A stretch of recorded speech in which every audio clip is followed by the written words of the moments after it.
자,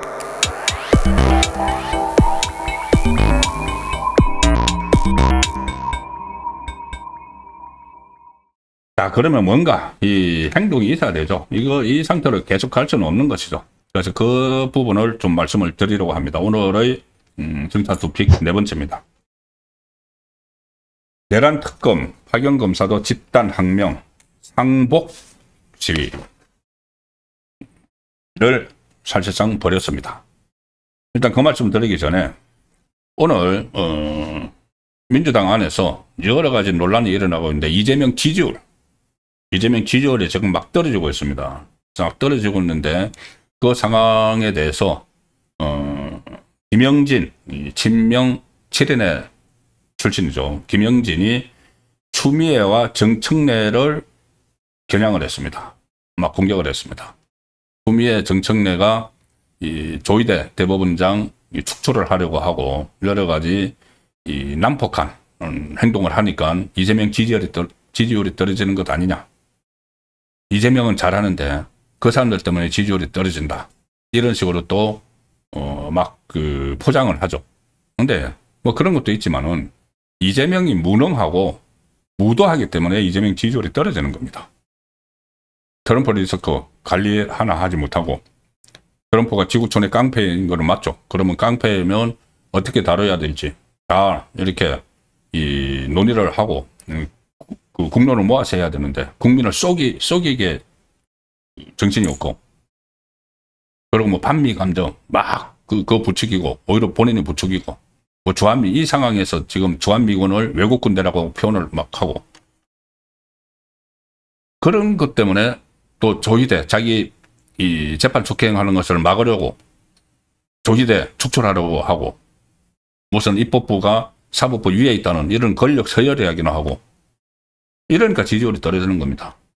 오늘 또 떨어졌습니다. 오늘 또 하나가 발표가 됐는데 제가 어제 떨어진 이야기를 들었죠. 오늘은 전국 지표조사라는 거 있죠. MBS 조사. 4개의 여론조사 기관이 같이 하는 거.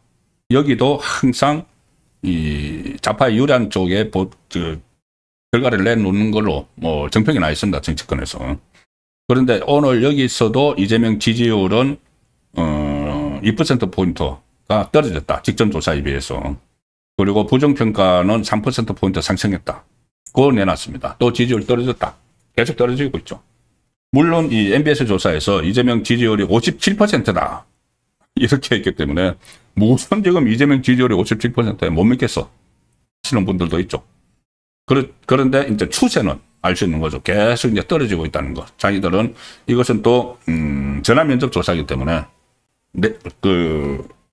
전화면접 조사는 아무래도 사람이 직접 물어보니까는 뭐 이재명이 싫다 말하기가 어렵죠. 그래서 전화면접 조사는 일반적으로 지지율이 더 높게 나옵니다.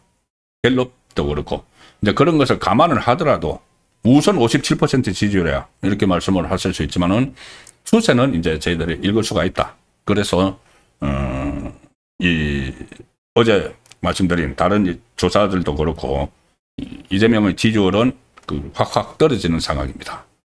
특히 지금 내란몰이가 이제 역풍을 본격적으로 맞는 것 아닌가 싶습니다. 특히 이번 이 추석 연휴에 이런 것들이 이제 밥상머리에 올라갈 텐데 김현지 사태도 그렇고 또 조희대 대법원장을 축출을 하려고 하는 그런 시도들 지기현 부장판사를 뭐 속된 말로 못 잡아먹어서 안달을 하는 그런 내용들도 다 이제 추석 민심에 반영이 되면은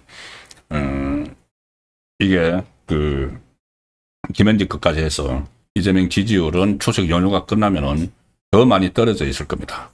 자, 그 상황에서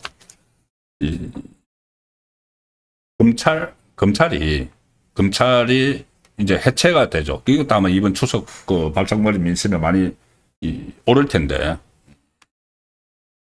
검찰이 76년 만인가요? 지금 없어집니다. 없어지고 1년 동안 유예 기간을 거쳐서 공소청, 중수청 이렇게 이제 찢어져 버리는 그 상황이죠. 그런데 그 상황에서 마지막까지 이재명 정권의 검사들을 부역을 시키고 있는 것이 바로 특검입니다.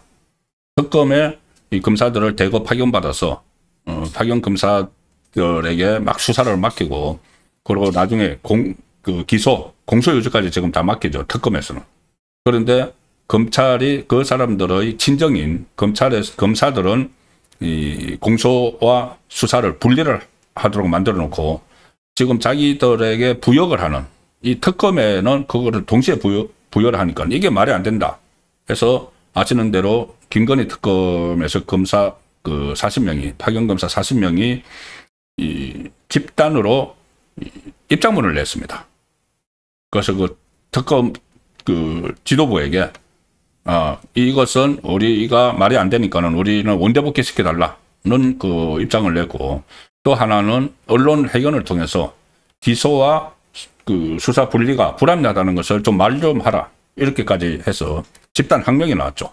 그래서 그 다음에 주목을 모았던 것이, 그러면은 이 김건희 특검에 그러면은 나머지 두 개의 특검은 어떤가? 하나는 소위 말하는 조은석 내란 특검, 하나는 최상병 특검. 여기도 파견 검사들이 좀 움직임이 좀 있다는 정도까지 어제 말씀을 드렸는데, 오늘 파견 검사가 가장 많은 내란 특검에서 실제로 행동이 나왔습니다. 이 김건희 특검처럼 입장문을 내고 이렇게 한 것은 아니지만은, 오늘 내란 특검, 소위 말하는 내란 특검 특별검사가 조은석이죠. 거기에 파견된 검사들이 윤석열 전 대통령 재판에 단체로 상복, 초상 났을 때 입는 옷, 상복을 상징하는 검은 정장, 검정색 넥타이를 맨 채 집단 항의 시위를 벌였다. 자, 저 장면입니다. 저쪽에 뒤에 이제 검사들이 쭉 앉아 있는데, 공소유지라는 검사들이죠. 검사들이 일제히 다 까만 옷에 까만 넥타이를 메고 있죠. 검찰이 죽었다는 이야기입니다. 이게 지금 이 법정에서 이제 공개가 돼서 저 장면이 촬영이 된 거죠. 오늘 윤석열 전 대통령은 나오지는 않았습니다. 여기 조은석 특검에서 하는 거기서 기소한 재판에는 지금 나오지 않고 있죠. 그 상황에서 이제 검사들이 쭉 나왔는데, 검사들이 저렇게 검은 정장, 검정색 넥타이를 맨 채 집단 항의 시위를 벌이는 장면입니다. 그리고 김건희 특검팀 파견 검사들이 전원 원대복귀를 요청을 한 데 이어서 이 검찰청 폐지에 항의하는 검사들의 집단 행동이 지금 다른 특검으로 확산이 되고 있는 그 상황이다. 어제 이 세계 특검을 채찍질을 하는 민주당 TF가 있죠. 전현희가 위원장을 있는. 거기서 어제 김건희 특검에 쳐들어가서 막 엄포를 놨습니다.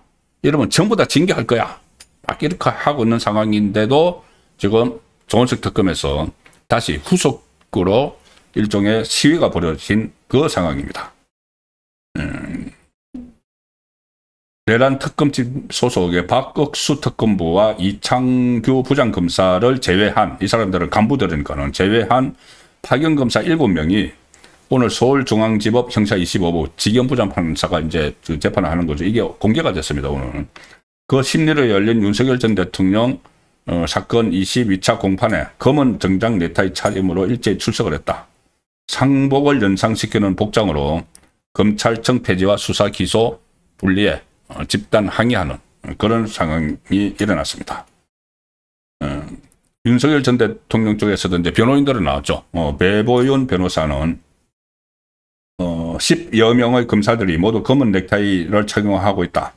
파견 검사들이 초상을 의미하는 검정 넥타이를 착용을 해서 검찰청 폐지와 수사 기소 분리 원칙이 모순이라는 점을 항변하고 있다고 생각한다. 내란 특검법이 위헌이라고 신청을 한 위헌법률심판 제청을 법원이 받아들여야 한다. 자, 이렇게 강조를 했습니다.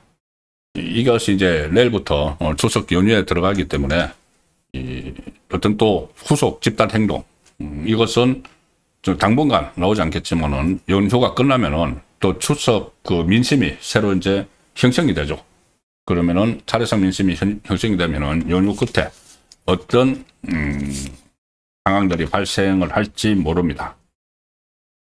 그리고 오늘 또 윤석열 전 대통령과 관련한 소식이 하나 있습니다. 그때 이 석방을 요구를 하면서 보석 신청을 했었죠. 보석 신청을 했고, 그때 당장 그 법원이 결정하지 않고 이 추후에 결론을 내리겠다. 서울중앙지법 형사 35부인데 오늘 보석 신청을 기각을 했습니다. 기각을 해서 앞으로도 윤석열 전 대통령은 구속 상태를 좀 유지한 채 재판을 이어가게 됐습니다.